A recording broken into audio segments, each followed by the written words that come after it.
지난주에 요한복음 3장 얘기를 좀 했었습니다. 그죠? 요한복음 3장에서 어떤 얘기를 좀 했었습니까? 기억 혹시 나시나요? 니고데모라는 사람이 나와서 니고데모와 예수님과의 만남, 그리고 니고데모와 예수님과의 대화를 한 부분 좀 다뤘습니다. 그러고 난 다음에 요한복음 4장으로 이제 넘어왔어요. 다른 본문을 할까 하다가 요한복음 시작해서 요한복음 다음에 나오는 이 사마리아 여인 얘기를 좀 해보는 것도 좀 재밌겠다 싶어서 한번 해봤습니다. 사마리아 여인의 그 이야기, 우리가 익히 잘 알고 있는 그런 말씀입니다. 그죠? 교회를 다니는 사람들이라면 목사님들이 사마리아 이 여인 혹은 수가성 여인이라고 얘기를 하긴 하는데, 이 본문을 가지고 얘기하는 것을 좀 좋아합니다. 얘기하기가 좀 쉽거든요. 잘 풀어낼 수 있고. 저도 예전에 선교단체에 있을 때, 이제 제가 오랫동안 선교단체에 몸을 담고 있었으니까, 선교단체 이제 1년의 그런 프로그램 중에 제일 그 핵심이 되는 프로그램이 있어요. 이게 여름 수양이거든요. 여름 수련회가 가장 핵심적인 프로그램이에요. 왜 그게 핵심이냐 그러면, 선교단체의 특성상 그 대학교에 가서 이제 선교를 하는데, 신입생들을 주로 타켓이 신입생들이죠. 신입생들이 들어와가지고 그들을 만나고 3월달, 2월달, 좀 빠르게는 1월달부터 쭉 만나서 본격적으로 3월달부터 쭉 만나요. 그들과 만나서 대화하고, 잘 연결이 되면 1대1 성경 공부를 합니다. 그리고 같이 성경 공부를 하고, 쭉 관계 전도를 좀 해오는 거죠. 이렇게 해오다가, 결정적으로 그들을 이렇게 결신시킨다는 표현을, 우리는 그때는 그런 표현을 안 썼었는데, 이제, 좀 쉽게 얘기하면, 결신시키고 이 사람은 이제 우리 모임에 속한 사람으로 만드는 그 단계가 여름 수양이었습니다. 그러니까 여름 수양에는 준비를 굉장히 열심히 합니다. 거의 학기 초부터 해요. 연극 준비, 말씀 준비, 성경 공부 준비, 그 외에 기타 등등 한 3박 4일 정도 이렇게 프로그램을 하고, 길게는 4박 5일 정도 하는데, 많은 프로그램들을 준비를 합니다.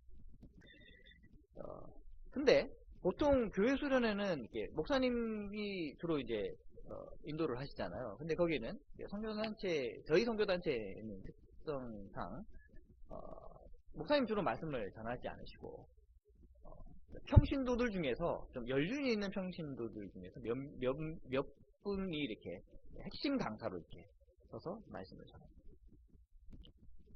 그러다 보니까 사실은 문제가 많이 있었어요.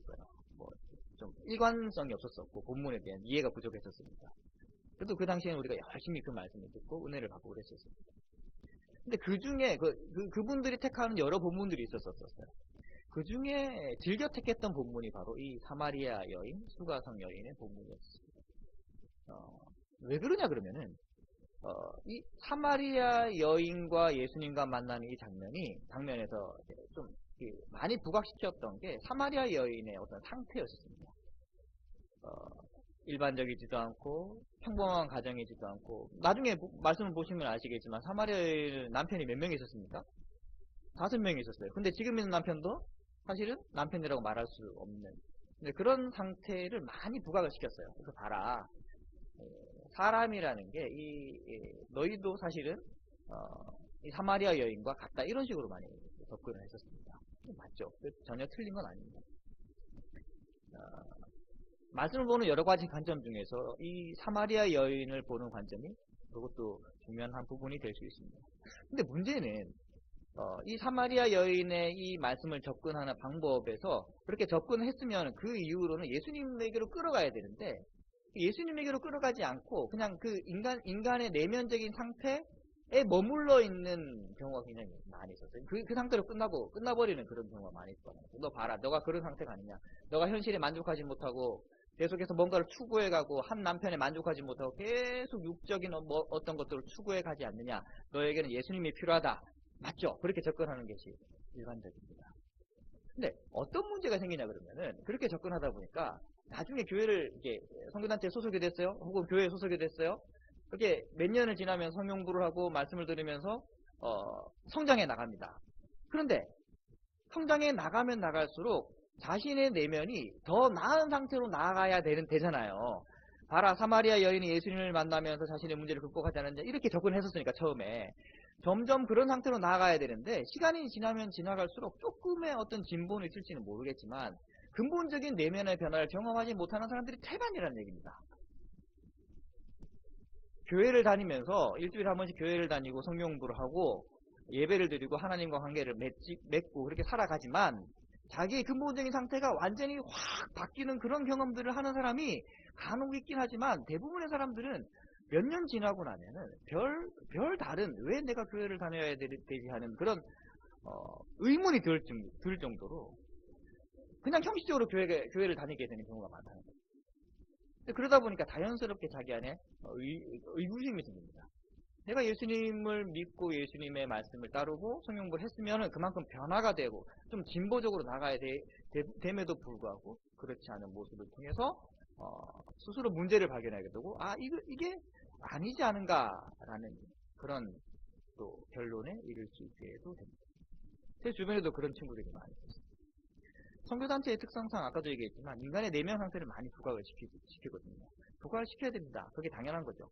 그런데 그렇게 부각을 시켰으면은 그 부각된 그런 어떤 그 만족하지 못하는 그 상태를 예수님으로 끌고 와서 예수님과 접목을 시켜서 하나님의 나라의 백성으로서 만들어가야 되는데 그 단계까지는 이르지 못했다라는 겁니다.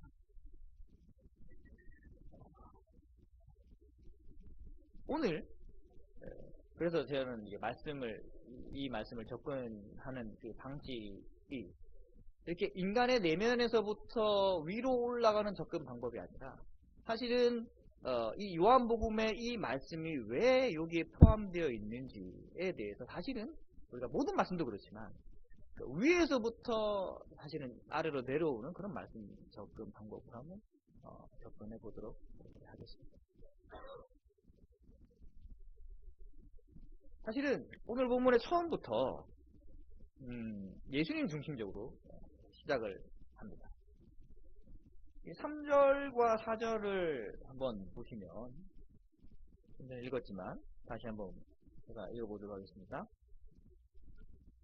유대를 떠나서 다시 갈릴리로 가실 때 사마리아를 통과하여야 하겠는지라. 혹시 아실지 모르겠지만 이 3절과 4절에서 성경에서 굳이 예수님께서 사마리아를 통과해서 간다라고 언급을 하고 있는 사실은 이유가 있습니다. 직접적으로 여기 등장하지는 않지만 이거는 예수님께서 일부러 그렇게 하신 거죠. 사마리아라는 지방은 지금 예수님께서는 제자들과 함께 유대에 계셨습니다. 유대는 이스라엘 지도를 쭉 보시면 이스라엘은 그 남북으로 좀 길어요. 좀 긴 나라입니다. 근데 유대는 좀 아래쪽에 있습니다. 남쪽에 있어요. 유대 지방은 남쪽에 있고 지금 예수님께서 가시려고 하는 갈릴리 지방은 약간 좀 북쪽에 있습니다. 그러니까 남쪽에서부터 북쪽으로 위로 올라가고 계시는 거예요. 올라가고 계시는데 그렇게 올라가는 길에 제일 가까운 길이 사마리아를 통과해서 가는 길입니다. 당연히 우리는 일반적으로 제일 가까운 길로 가잖아요. 그러니까 사마리아를 통과해서 갈릴리 혹은 이스라엘의 북쪽으로 하는 게 너무나 일반적인 지극히 당연한 생각인 겁니다. 예수님께서 그렇게 지극히 당연한 일을 하고 계시는 거예요. 근데 그 당시에 살던 유대인들은 그 일반적인 길로 다니지 않았다라는 거예요. 어디로 다녔느냐? 유대인들은 사마리아를 피해서 둘러서 북쪽으로 올라갔습니다. 왜 그랬을까? 이 이야기는 구약에서부터 시작이 됩니다. 구약에 보면은 이스라엘이 통일되어 있다가 나중에 아수르라는 아수르라는 민족에게 정명을 당합니다.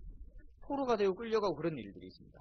그때 아수르의 기본적인 정책이 무엇이냐 그러면은 정복한 지역에 있는 사람들을 본 거주민들을 다른 지역으로 옮겨가는 정책을 폈어요.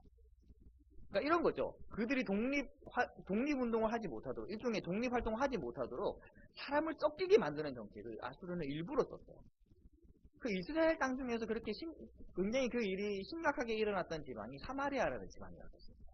그러니까 원래 사마리아 지방은 착각하시면 안 돼요. 사마리아는 이방 땅이 아니라 사마리아는 유대 땅 안에 있는 유대인들이 거주하던 땅이었었어요. 그런데 아수르가 점령하고 나서 사마리아에 있던 유대인들을 강제로 다른 나라로 강제로 이주를 시켜버립니다. 그런 다음에 그곳이 비잖아요. 그 비어있는 땅에다가 누구를 데려오냐면 다른 이방 나라 사람들을 데리고 와서 그곳에 정착을 시킵니다. 완전히 근데 이주를 시키지 않고 쫓기게 만들어요. 그게 아수르의 기본적인 정책이었어요. 아수르는 이스라엘뿐만 아니라 다른 점령하는 모든 나라에게 그 정책을 썼습니다. 그런데 우리가 알고 있다시피 유대인들은 그 민족주의가 굉장히 강하잖아요. 선택받은 민족, 자기들의 하나님으로 택함받은 그 선민의식, 다른 이방 민족들과 우리는 다르다라는 그런 어떤 투철한 민족의식 가운데 살고 있던 사람들이었어요. 그런데 아수르에 의해서 강제로 그렇게 민족들이 섞이고 난 이후로부터는 유대 사람들한테 다른 유대인들에게 사마리아 지방은 그곳에 거하는 사람들과는 전혀 관계를 할 수 없는 정말 더럽고 더러운 그런 곳이 되고 말았습니다. 그런 곳이 사마리아 지방이에요. 그게 어디까지 흘러왔느냐? 예수님이 지금 활동하고 계시는 그 시대까지 지내왔던 겁니다. 근데 자연스럽게 유대인들은 사마리아 땅에 일부러 들어가지 않고 피해서 둘러 훨씬 멀리 돌아가더라도 그곳을 피해서 이스라엘의 다른 지방으로 돌아가는 것이 일반적이었습니다.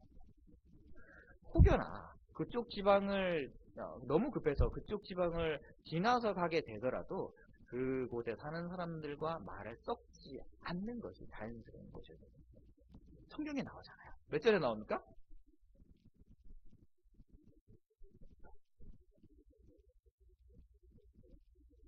9절에 나옵니까? 9절에 보면, 하반절에 보면 이런 얘기가 나오죠. 유대인이 사마리아인과 상종하지 아니함이로라. 일반적이었었어요. 그런데 그렇게 다른 유대인들이 둘러서 다른 지방으로 갔음에도 불구하고 예수님께서는 지금 3절과 4절에서 성경은 이렇게 얘기를 합니다. 예수님께서 사마리아 지방으로 들어가셨다라고 이야기를 하고 있습니다. 자, 예수님께서 그렇게 사마리아 지방으로 들어오셨어요. 사마리아 지방은 좀 넓은 지역입니다. 그곳 가운데 수가라는 성에 예수님께서 오셨어요. 대략 그때가 정오쯤 되었을 것 같아요. 여기는 제6시라고 나오는데 성경에 나오는 시간에다가 성경에 나오는 시간 우리 시간과 좀 다릅니다. 성경에 나오는 시간에다가 더하기 6을 하면 대략 맞아요. 그러니까 6시니까 더하기 6을 하면 몇입니까? 12시쯤 되는 거죠. 그래서 정오쯤 되는 겁니다. 정오쯤 되었을 때 예수님과 예수님의 일행들이 한 우물가에 오게 됩니다.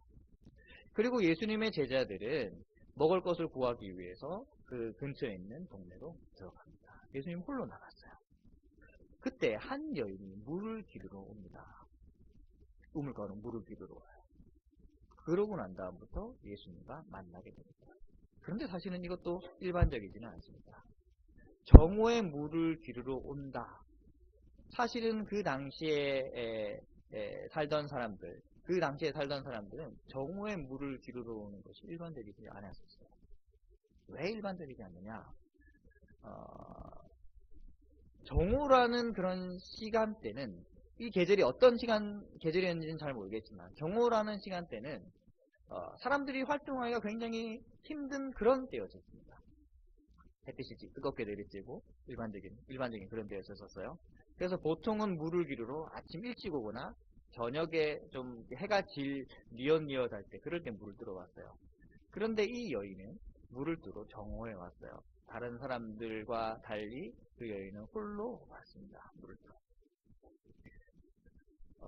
이 사실부터 성경은 이 여인이 다른 사람들과는 다른 어떤 특별한 사람이라는 것을 이야기를 하고 있습니다. 자, 그 여인이 물을 뜨러 왔을 때 예수님께서 그 여인에게 부탁을 하나 하십니다. 물 좀 달라라고 부탁을 하시죠. 물 좀 달라라고 이야기를 할 수 있어요. 그러면은 물을 좀 달라라는 부탁을 받았으면 물을 떠주면 되잖아요. 물을 떠주면 되는데 여인은 예수님의 이야기를 듣고 굉장히 이상하게 여깁니다. 뭐라고 여인은 얘기를 합니까?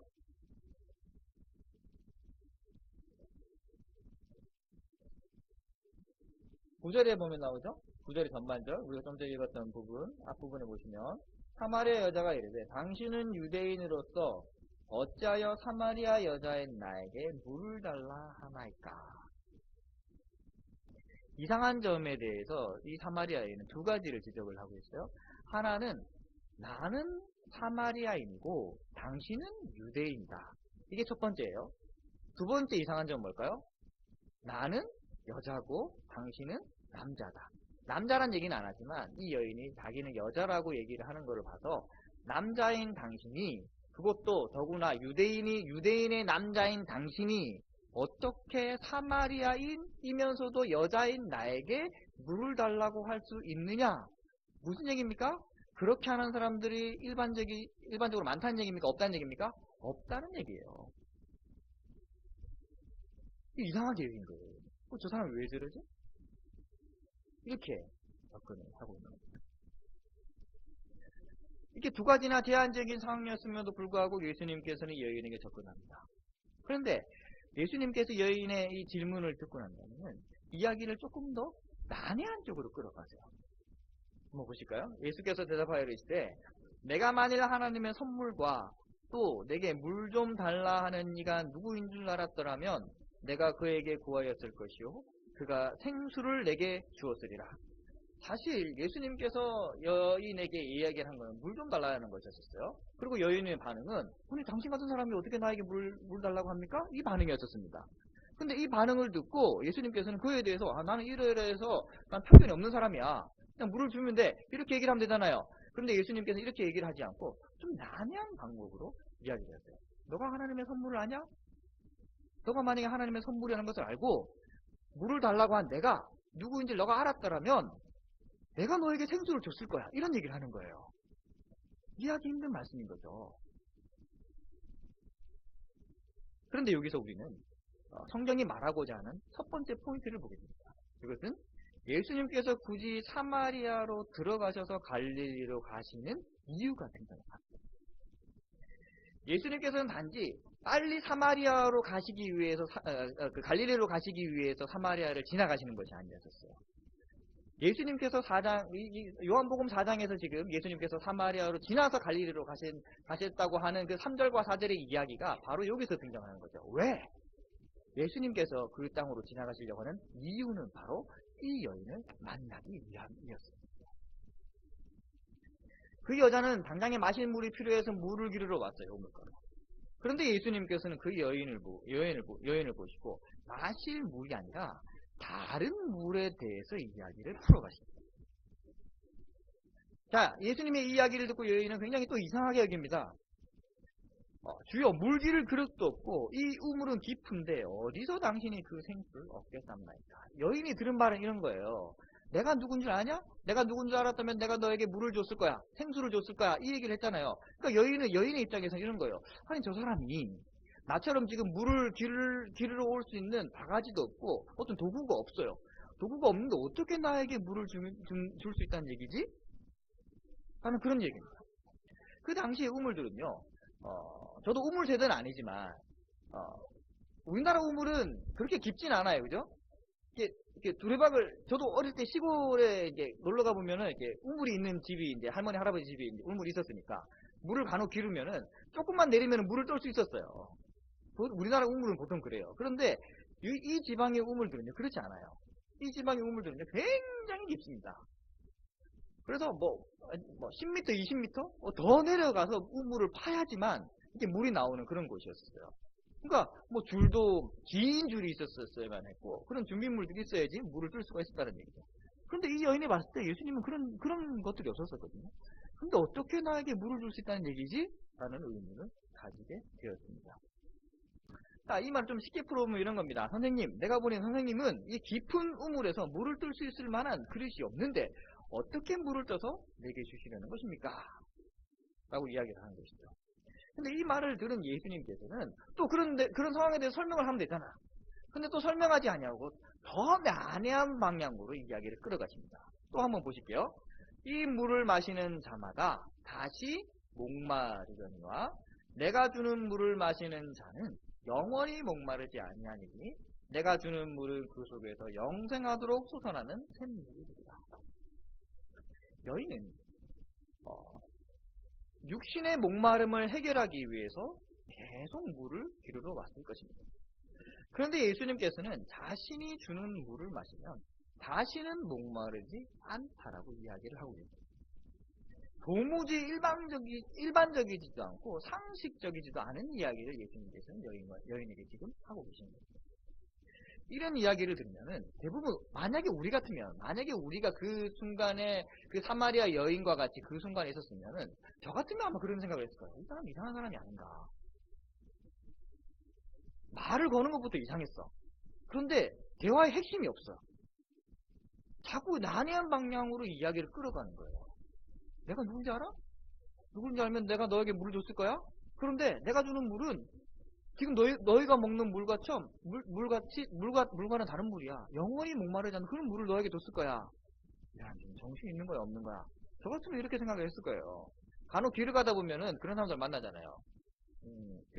막 이렇게 전도하는 사람들, 교회 전도하는 사람들 말고, 뭐 이단 전도하는 사람들도 만나고, 간혹은 정신 나간 사람들도 한 번씩 만나요. 그런 사람들 막 얘기를 듣고 있으면은 그 사람이 제정신인가 하는 그런 얘기 들잖아요. 서울에 지하철 타보면은 제정신이 아닌 사람들이 간혹 만납니다. 그렇게. 그런 사람들을 대하는 일반적인 우리의 모습은 이제 좀 그 사람으로부터 좀 떨어지려고 하고 그 사람과 나는 다르다라는 것을 이렇게 좀 드러내려고 하는 그런 것이 일반적이에요. 그런데 보통은 그렇게 생각을 했었어요. 이 사람이 제정신이 아니구나 라고 생각을 했었어야 될 텐데 그런데 놀라운 거는 이 여인은 그렇지 않아요. 예수님의 이야기를 쭉 듣고 난 다음에 계속 이야기가 난해하고 어려운 방향으로 나아갔음에도 불구하고 목마르지 않는 물을 주겠다는데 그걸 이상하게 생각하지 않고 여인은 무슨 대답을 하냐 이렇게 대답을 하죠. 여자가 이르되 주여 그런 물을 내게 주사 목마르지도 않고 또 여기 물 기르러 오지도 않게 하옵소서 라고 이야기합니다. 일단은 예수님의 말씀을 믿어요. 그런데 제가 볼 때는 이 여인이 예수님께서 하신 말씀을 이해하고 이런 얘기를 하고 있는 것 같지는 않아. 이해하고 있는 얘기는 하는 것 같고 왜 이런 대답을 했는지는 모르겠지만 여인은 어쨌든 예수님의 그 말씀을 그냥 그대로 믿고 대답을 합니다. 그런 물을 나에게 주십시오라고 이야기를 합니다. 여기서 사마리아 여인이 4장에 등장하는 이유가 또 나옵니다. 또 다른 포인트입니다. 지난주에 우리는 3장 이야기를 하면서 니고데모 이야기를 좀 했어요. 근데 이 3장에 나오는 니고데모 이야기와 지금 우리가 보고 있는 4장에 등장하는 이 사마리아인 여인이 서로 전혀 별개의 이야기가 아님을 이 이야기가 해주고 있는 거예요. 니고데모는 유대인이었어요. 유대인이었으면서 어떤 유대인이었습니까? 유대인의 지도자였습니다. 그리고 바리새인이었습니다. 다른 사람들로부터 존경받을 만한 그런 자리에 있는 사람이었을 수도 있습니다. 그런데 반대로 이 여인은 어떤 사람이었습니까? 사마리아 여인이었어요. 그것도 남자가 아니라 여자였었어요. 그죠? 그리고 우리가 좀 이따 뒤에 보시면 알겠지만 일반적인 가정에 속하지도 않은 여인이었었어요. 남편이 5명이었고 지금 남편도 있는데 그 남편도 사실은 남편이라고 부를 수 없는 그런 사람이었습니다. 서로 끝과 끝에 위치한 사람이었어요. 니고데모는 이쪽 끝에 있다면 사마리아 여인은 이쪽 끝에 있는 사람인 것이요. 이 두 사람이 3장에 등장하고 4장에 등장을 합니다. 요한복음의 저자는 일부러 이렇게 배치를 했어요. 두 사람에게 닥친 상황에는 그런데 공통점이 하나 있어요. 그 공통점이라는 것은 두 사람 모두 비정상적인 이야기를 예수님으로부터 들었다는 것입니다. 니고데모는 어떤 비정상적인 이야기를 예수님께 들었습니까? 사람이 거듭나야 한다, 다시 태어나야 한다라는 이야기를 예수님께 들었어요. 그래서 니고데모는 묻잖아요. 어떻게 다시 태어날 수 있습니까? 라고 묻잖아요. 사마리아 여인은 예수님으로부터 어떤 비정상적인 이야기를 듣습니까? 내가 주는 물은 영원히 목마르지 않는 물이야 라는 그런 이야기를 듣게 돼요. 끝과 끝에 있는 두 사람에게 주어진 공통점은 서로 다른 예수님으로부터 둘 다 비정상적인 이야기를 들었다라는 것입니다. 그런데 두 사람의 반응은 달라요. 니고데모의 반응은 무엇이었습니까? 지난주 우리의 설교 제목이었었어요. 혹시 기억나세요? 그런 일이 어떻게 일어날 수 있습니까? 라는 반응이었었어요. 근데 사마리아인의 이 반응은 무엇이었습니까? 그런 물이 있으면 나에게 주십시오 라고 반응하고 있습니다. 제가 지금 이야기하려고 하는 것은 두 사람의 이야기가 성경에서 비교가 되고 대조가 되고 있지만 두 사람이 누가 나쁘고 누가 착한 사람이야, 누가 올바른 사람이고 누가 그렇지 않은 사람이다, 그 얘기를 하려고 하는 것이 아닙니다. 단지 두 사람의 경우를 성경은 두 사람의 경우를 보여주면서 읽는 독자들에게 하나님께 반응하는 인간의 모습, 다양한 모습들을 지금 보여주고 있어요. 자, 이야기를 계속 한번 나가보도록 하겠습니다. 목마르지 않는 생수 이야기를 하시던 예수님께서는 여인이 그런 물이 있다면 달라라고 하자 갑자기 여인의 남편을 불러오라고 얘기해요. 예수님의 이 대화 방식이 굉장히 뜬금없어요. 쭉 가다가, 아, 그러냐? 예수님께서 여인이 그런 물이 있으면 나에게 좀 주십시오라고 해야자, 그럼 줄게 이렇게 얘기하면 되잖아. 근데 그렇게 얘기하지 않고 남편을 데려와 이렇게 얘기를 하는 거예요. 근데 여인은 계속 예수님 옆에 있으면서 계속 얘기를 해줘요. 저에게는 남편이 없습니다. 여인이 남편이 없다고 대답을 한 이유는 무엇이었습니까? 나중에 나오잖아요. 자기에게는 예수님께서 얘기하시죠. 남편이 5명이나 있지만 지금 있는 남편도 너 남편이라고 얘기를 할 수 없다. 그래서 너가 남편이 없다라는 말은 옳은 말이다. 그런 얘기를 하십니다. 그녀는 자신의 상태에 대해서 잘 알고 있었습니다. 조금 전까지 그 여인의 관심은 목마르지 않는 생수에 있었어요. 어떻게 하면 내가 이 물 들어오지 않고 다시는 목마르지 않는 생수를 얻을 수 있을까? 이 사람으로부터. 거기에 관심이 있었어요. 하지만 남편의 이야기를 하면서, 예수님의 질문을 받고 남편의 이야기를 하면서 그녀의 관심은 조금씩 바뀌어갑니다. 이제 예수님의 이야기를 들은 다음에 그 여인은 예수님을 뭐라고 얘기를 합니까? 내가 보니까 당신은 선지자다. 그런 이야기예요. 자기가 남편이 다실 수 있다고 얘기를 하지 않았잖아요. 근데 예수님 마주쳤거든요. 그러니까 그런 걸 보면서 당신은 선지자고 예언자시군요. 그런 얘기를 하는 거죠. 지금 조금 전까지만 해도 그 여인에게 예수님은 어떤 사람이냐면 좀 독특하고 특별하고 이상한 유대인 남자였었어요. 그런데 이 남자가 예수님의 이 이야기를 통해서, 방금 이 남편의 이야기를 통해서 어떻게 인식이 바뀌었냐 그러면은, 아, 이 사람이 예언자이구나, 선지자이구나 라고 인식이 바뀌기 시작합니다. 자신의 상태를 정확하게 알고 있는 예수님께 여인은 이제는 예수님께 이제 질문을 해요. 예배드릴 장소에 대해서 묻습니다. 우리 동네에 있는 사람들은 예배드리러 이 산에서 예배를 드리지만, 그런데 유대인들은 예루살렘에서 예배를 드려야 한다라고 이야기를 합니다. 여인의 질문은 이런 거예요. 어디서 예배를 드려야 되는 것이 옳습니까? 라고 질문하는 것이죠. 근데 예수님께서는 이 여인에게 이렇게 얘기합니다. 이 산에서도 말고 예루살렘에서도 말라. 예배 드릴 때가 온다 라고 이야기를 하고 있습니다. 23절과 24절을 한번 보시죠. 같이 한번 읽어볼까요? 4장 23절과 24절. 시작.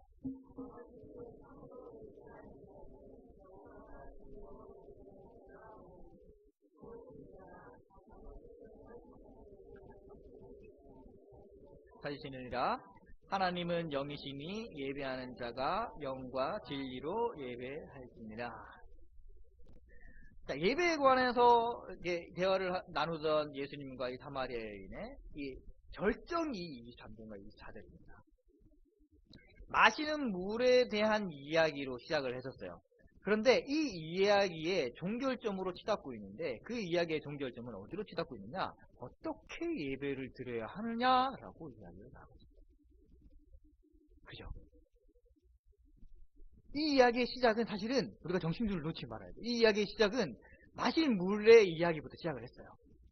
그런데 예수님과 이야기를 나누면서 이 이야기는 어디로 지금 끌려왔느냐 그러면은, 어떻게 예배를 드려야 되는 것이 진정한 예배인가라고 이야기가 방향을 나아갔습니다. 아마도 처음에 이 여인은 영적인 것에는 별로 관심이 없었을 수 있습니다. 그런데 예수님과의 대화를 통해서 그녀의 관심은 이제는 육적인 만족이 아니라 어떻게 하면 이 영혼의 만족을 얻을 수 있을까? 참된 예배를 드릴 수 있을까? 어떤 예배가 바른 예배인가로 나아갑니다. 자, 이제 제가 앞에 설교를 시작하면서 제일 처음에 말씀드렸던, 많은 사람들은 이 본문을 보면서 어떻게 접근하느냐? 그녀의 일반적이지 않는 상태에 주목을 합니다. 육적인 만족을 얻지 못하고 계속 갈급해하는 그 여인의 상태에 주목을 한다는 얘기입니다. 근데 사실상 그녀의 상태가 이 본문에서 우리에게 말해주고 있는 것은 그녀의 상태가 모든 사람들의 상태의 일반적인 모습이라는 것을 이야기를 해주고 있는 거예요. 사람들은 그녀가 육적인 목마름의 해결을 갈구하는 것 같이 눈에 보이는 것을 추구하고 얻기를 노력합니다. 많은 것을 얻고 누리고 그렇게 올라서기를 원하는 것이죠. 마치 이 세상에서 누릴 수 있는 그 모든 것을 얻기 위해서 우리가 노력하는 것과 마찬가지로 별로 영적인 것에는 관심이 없고 육적인 만족을 채우기 위해서 살아가는 것이 일반적인 우리의 모습이다라는 것입니다. 일반적이지도 않고 비상식적인 것에는 관심이 없다라는 것입니다. 일반적인 것을 배우고 채우며 그렇게 살아가기에도 바쁜 세상인 것이에요. 그런데 그런 상태에서 하물며 우리에게 비정상적이고 납득되지 아니하는 그런 이야기를 듣고 접했을 때 그런 것에 우리의 시간을 들이고 우리의 어떤 노력을 들이기에는 굉장히 사치라는 거예요. 그렇게 생각하는 것이 대부분의 사람들의 이야기라는 것입니다. 또 한편으로 많은 사람들은 니고데모와 같이 높아지기를 원합니다. 하지만 니고데모도 예수님을 찾아갔습니다. 많은 사람들이 이 사마리아 여인처럼 살려고 하지는 않을 겁니다. 그런데 예수님께서는 이 사마리아 여인을 찾아가십니다. 방금 제가 어떤 얘기를 했습니까? 높은 자리에 있던 니고데모는 예수님께 왔습니다. 낮은 자리에 있던 사마리아는 예수님께서 찾아가셨어요. 3장과 요한복음의 저자가 3장과 4장에서 하는 이야기는 뭘까요? 사실은 모든 사람들에게 예수님이에요. 어떤 사람이라도 예수님과 관계없이 살아갈 수 없다는 이야기를 하고 있는 것입니다. 왜냐하면 오늘 본문에서 지금 이야기하고 있는 바와 같이 그분이 주는 그 물, 니고데모와의 대화를 통해서 이 물은 어떤 물이었습니까? 거듭남, 다시 태어남이었습니다. 그 물은 영생하도록 솟아나는 샘물이 되는 것입니다. 하나님과 관계 없던 사람들이 하나님과 전혀 별개로 살아가던 사람들, 그 사람들이 예수님, 그들 중에는 어떤 사람들은 예수님을 찾아가기도 하고 어떤 사람들은 예수님이 찾아가시기도 하고 그렇게 해서 만나게 되고 관계되는 그런 사람들이 예수님으로 말미암아 하나님과 관계된 사람이 된다라는 그런 이야기입니다. 처음에 예수님께서 사마리아 여인에게 하나님의 선물을 알았더라면 이야기를 하세요. 그 선물이 바로 이런 선물인 것입니다.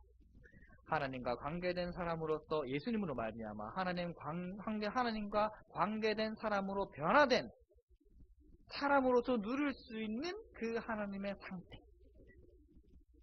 끊임없이 예수님으로부터 주어지는 그 영혼의 만족함과 그 영적인 평안함,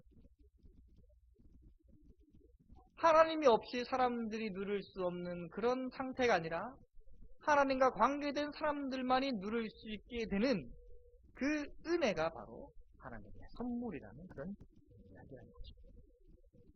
모든 사람들에게 예수님은 메시아가 되시지만 예수님을 메시아로 고백하는 것은 모든 사람들에게 주어진 은혜가 아님을 우리는 알고 있습니다.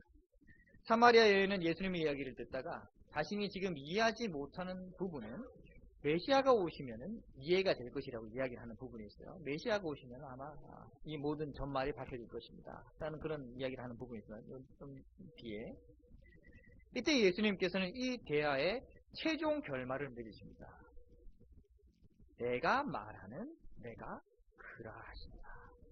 무슨 얘기입니까? 지금 너와 얘기를 하고 있는 내가 바로 메시아다.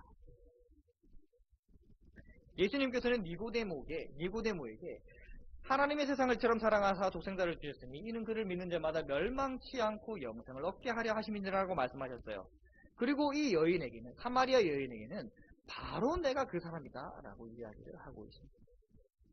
내가 말하는 내가 그다. 라는 예수님의 말씀은 이 두 이야기의 결정인 것입니다. 예수님은 메시아이십니다. 그분이 메시아가 되신 것은 태초부터 계획된 것이었었어요.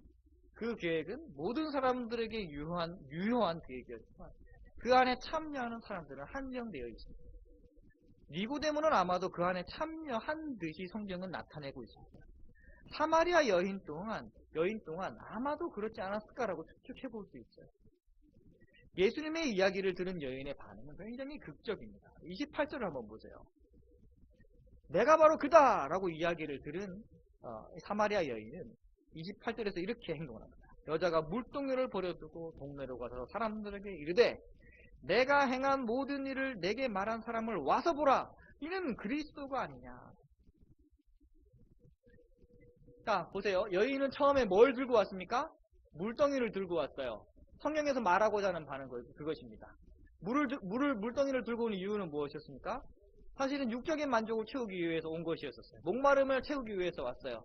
그런데 여인은 지금 예수님과 대화를 하고 예수님께서 바로 메시아시다 라는 이야기를 들으면서 여인은 뭘 버려두고 떠납니까? 물동이를 버려두고 떠납니다.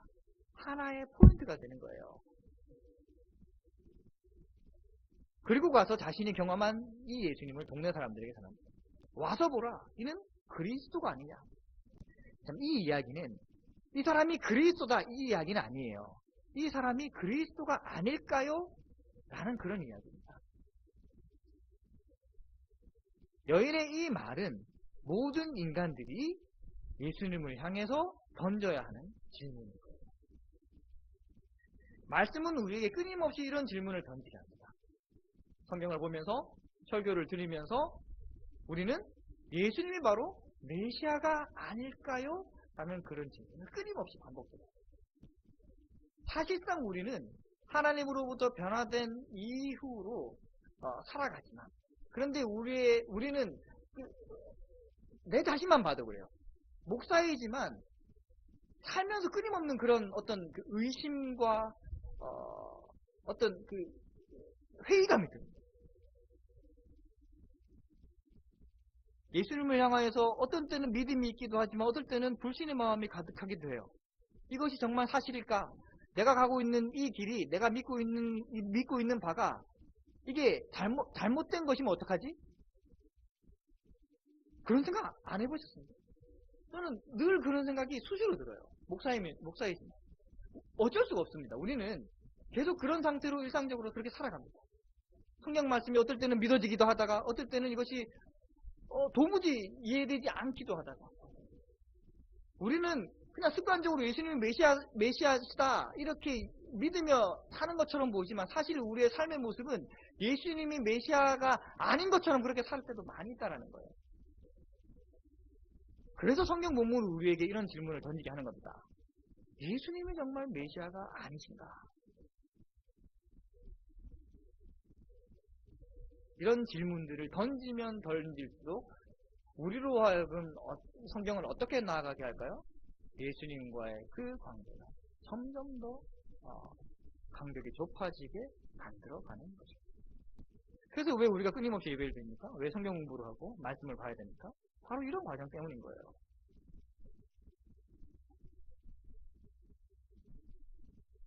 하나님의 일에 대한, 하나님의 일의 행하심에 대한 우리의 반응은 3장에서 나왔던 것처럼 어떻게 이런 일이 있을 수 있습니까? 라는 그런 반응에서 이 사마리아 여인과 같은 반응과 같이 변화되어야지 하는 것입니다. 주여 그런 물이 있으면 나에게 주십시오 라고 시작을 했다가 나중에 그분이 정말 그리스도가 아니신가 라는 끊임없는 그런 질문과 함께 그리스도로 말미암아 하나님 안에 있는 사람으로서 변화되어야 한다는 것입니다. 이 변화 역시 우리의 힘으로는 가능한 것이 아닙니다. 하나님의 은혜가 있어야지만 가능한 것이겠죠.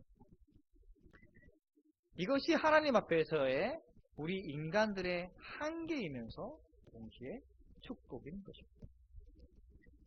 기도하고 마치도록 하겠습니다.